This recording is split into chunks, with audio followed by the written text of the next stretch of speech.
ଜୟ ଜଗନ୍ନାଥ। ହେ ମହାପ୍ରଭୁ ଦଧିବା ଦେବ ତାକୁ ବୈକୁଣ୍ଠ ପ୍ରାପ୍ତ କର ପ୍ରଭୁ। ତାର ଗୋଟିଏ ଆଶା ରହିଗଲା ମହାପ୍ରଭୁ, ଗଜପତି ମହାରାଜ ଦିବ୍ୟ ସିଂହଦେବଙ୍କୁ ଦର୍ଶନ କରିବାକୁ ଯାଇଥିଲା।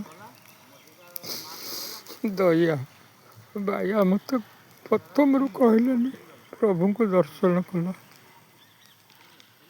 ଓ ସେଥିରେ ପୁରୀ ଗଲା, ପ୍ରଭୁଙ୍କୁ ଦର୍ଶନ କଲା।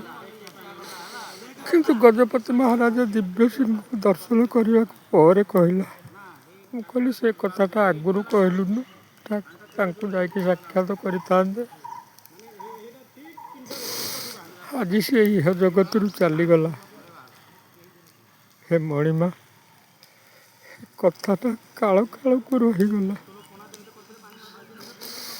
ତୋର ଜଣେ ସେବକକୁ ସେ କହିଲା, ହେ ମହାପ୍ରଭୁ ତୁମେ ତାକୁ ଦର୍ଶନ, ତୁମ ଦର୍ଶନ ପାଇଁ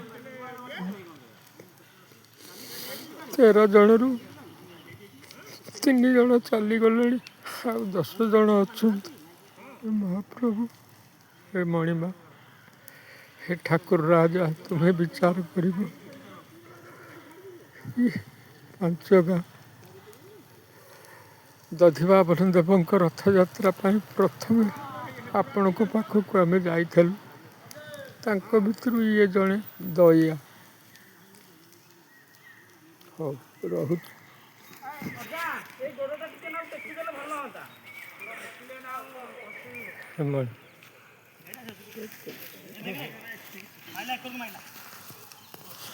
ରହୁଛି। ଜୟ ଜଗନ୍ନାଥ। ପ୍ରଭୁ ଆଶା ପୂର୍ଣ୍ଣ କର, ପ୍ରଭୁ ଆଶା ପୂର୍ଣ୍ଣ କର, ପ୍ରଭୁ ତାର ଶେଷ ଆଶାକୁ ପ୍ରଭୁ ପୂର୍ଣ୍ଣ କର ପ୍ରଭୁ।